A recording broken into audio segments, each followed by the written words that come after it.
So, you know, the first 3 days of practice here, we really tried to focus on fundamentals. You know, I think everybody's got to practice with a plan, a sense of purpose. Everybody's got to kind of reinvest into conditioning, reinvest into fundamental techniques, discipline to execute, blocking, tackling, all will translate into positive performance in the game. And I think it's hard to carry the momentum from the season to a game when you got almost a month between games. So players really have to reinvest in all those things. The players did a good job in the 2 weeks in between and finals week. And we've had 3 good days of work.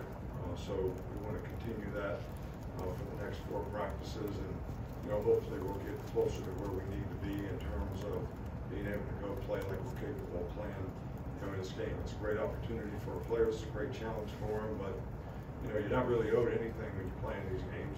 It's like a 1-game season when you're playing in the playoffs, so we got to put everything into it we can, and everybody's working hard to try to do that. I'd like to congratulate the 15 guys that we had graduate on Saturday. 3 guys got master's degrees. Justin Wardby, Seth McLaughlin, and Will Reichert, and 12 other guys graduated. We've had 6 guys make some kind of All-American team: Dallas, Koolaid, Terry on, J.C. Latham, Will Reichert, and Caleb Downs. So really proud of those guys for their performance, but I think they would be the first to tell you that their success comes because of their teammates and all the guys who contribute to allowing them to have positive performance. So we're just grinding through it and working, and tomorrow we'll get back at it. Start over your front right with Chase.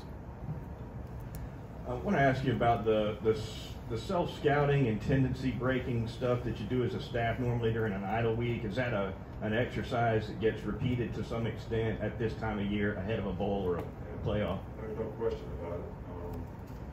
We do quality control just about every week, on what our tendencies are and what we're doing and what we can do to try to, break those in some way, shape, or form. So, and certainly with this extra time here, that's something that we most certainly are trying to do.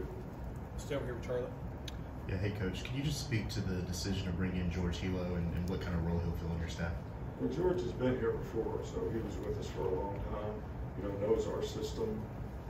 I think every year that we've been in the playoffs, we've tried to bring somebody in primarily because we spent 2 weeks really on the road recruiting.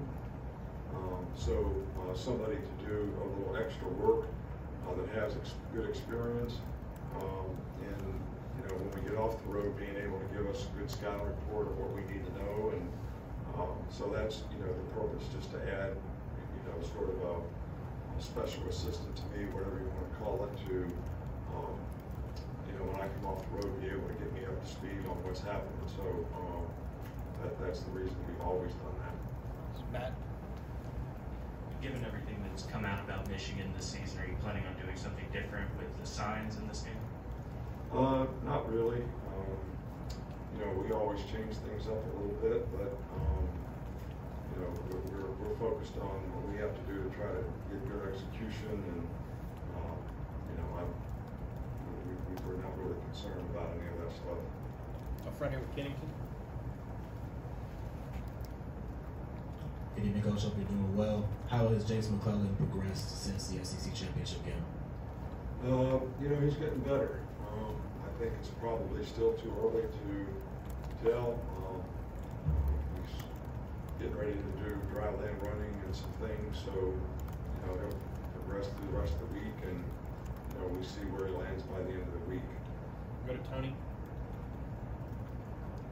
Is the plan with Hilo to ultimately replace him with Coleman Huxley, or is that on the table, or is he just strictly brought in for this? No, look, we're not concerned about any of that stuff right now.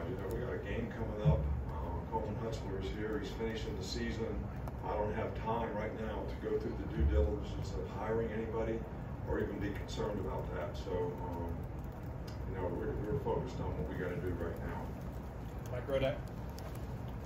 Can you just speak to your relationship with Jim Harbaugh and obviously the connection with Tom Crean and kind of the meeting in New Orleans several years ago. Who? Tom Crean. Yeah, well, Tom Crean was an assistant basketball coach for Tom Izzo when I was back at Michigan State. You know, he's a good man, good friend. It's a great family, the Harbaugh family. I've known the dad. He used to help me when I was old secondary coach. And, you know, his brother John, they're great football people, so got a lot of respect for the entire family. And, you know, Tom Crean is, you know, part of that family. Nick? Has Koolaid progressed through the concussion protocol? Is he back? Yeah, he is. He's doing fine. We'll go to Joe, and if we got any follow-ups.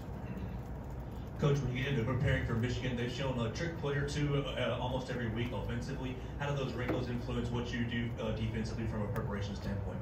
Well, I think that, you know, they do a really good job on offense. You know, week to week, they've got a pretty good plan formationally in terms of their ability to go out and give you some different looks. And, you know, it's a challenge for the players to have the discipline and the eye control to look at the right things so that, you know, when those kind of plays come up, you're in position to play them. So, you know, I don't think that they do it any more than, you know, anybody else that we play. I just think it's a good part of your offense to be able to have some of those things that complement some of the things you do down in and down out.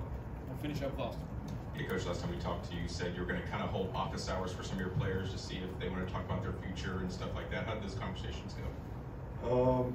You know, I did talk to all the players after the Georgia game, but, you know, what I talk to players about really is not for public consumption. I mean, you know, there's some things that I think are still sacred on the team, and if you want to talk to a guy about his future, that should be sacred. You know, if he wants to share his feelings with you, you know, I think you should ask him. All right, Coach, thank you. All right, thank you.